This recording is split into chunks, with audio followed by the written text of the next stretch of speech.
Perkenalkan, nama saya Muhammad Fahri Zulfikar dari Ilmu Komunikasi dengan NIM 115240014. Nah, ini aku mau membahas fenomena pendakian di gunung ini di era media sosial dengan judul Pendakian di Era Media Sosial Antara Cinta Alam dan Pencarian Validasi Digital. Oke, dalam beberapa tahun terakhir ini tuh aktivitas pendakian gunung ini semakin populer. Contohnya kayak kita sering banget ngelihat Instagram, TikTok, dan juga YouTube. Terus kali ini pendakian gunung ini semakin populer di Indonesia. Yang pertama, gunung-gunung yang populer itu yaitu Gunung Rinjani, Gunung Merbabu, dan juga gunung-gunung di Jawa Timur seperti Gunung Arjuna, Gunung Raung, dan masih banyak yang lain.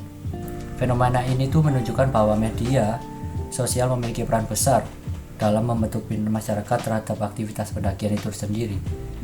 Dahulu mendaki ini tuh identik dengan hobinya pecinta alam yang memiliki ketertarikan terhadap petualangan dan lingkungan. Namun saat ini tuh pendakian ini juga sebagai gaya hidup dan juga gaya hidup yang dipengaruhi oleh media sosial itu sendiri, media digital juga. Jadi jika dilihat dari perspektif representasi yang dikemukakan Stuart Hall sendiri ini, media itu tidak hanya menampilkan realitas, tetapi juga membentuk cara masyarakat dalam memaknai realitas tersebut. Nah, dalam media sosial sendiri ini, pendakian sering direpresentasikan sebagai aktivitas yang keren, estetik, menantang, dan juga membanggakan.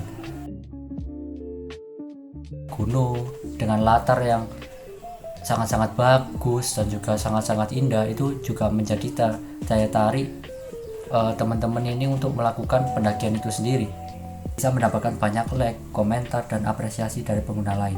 Nah, akibatnya muncul persepsi bahwa pendakian gunung ini merupakan simbol keberhasilan, kebebasan, dan juga pencapaian.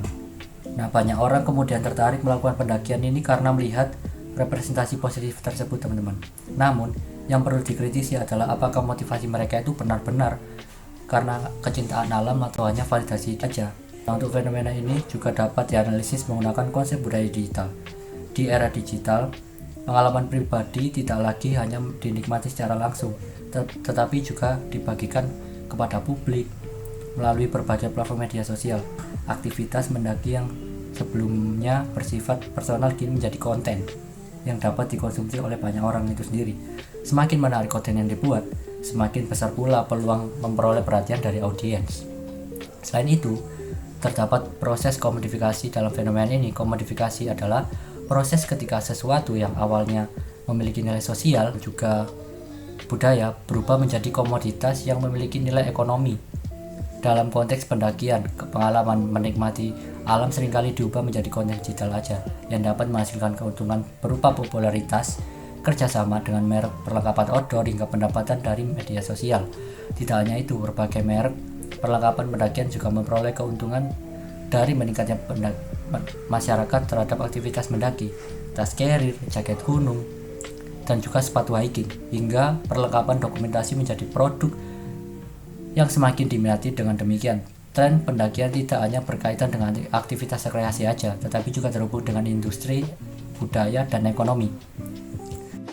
Jika dilihat dari teori hegemoninya Antonia Gramsci, media sosial itu secara tidak langsung membentuk standar mengenai seperti apa sosok pendaki yang ideal itu. Pendaki yang sering muncul di media sosial biasanya digambarkan sebagai individu yang aktif, berani, produktif, dan juga memiliki gaya hidup yang menarik.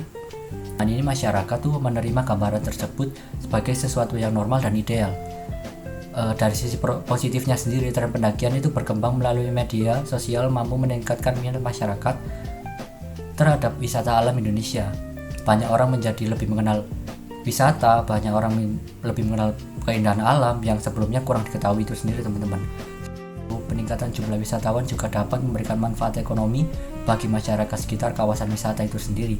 Namun di sisi lain, ada dampak negatifnya juga yang perlu diperhatikan, yaitu pendaki itu sering menyebabkan penumpukan sampah, kerusakan lingkungan, serta perilaku pendaki yang kurang bertanggung jawab.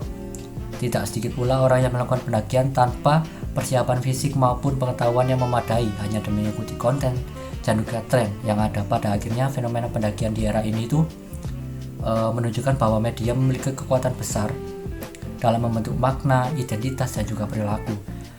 Pendakian yang awalnya merupakan aktivitas untuk menikmati alam, kini juga menjadi sarana membangun citra dan memperoleh validasi sosial di ruang digital. Sebagai pengguna media, kita perlu lebih kritis dalam memahami fenomena ini. Mendaki gunung seharusnya tidak hanya menjadi alat untuk mencari pengakuan, tetapi juga menjadi kesempatan untuk menghargai alam, menjaga lingkungan, dan juga membangun pengalaman yang bermakna. Sekian analisis yang dapat saya sampaikan. Terima kasih atas perhatiannya. Bye.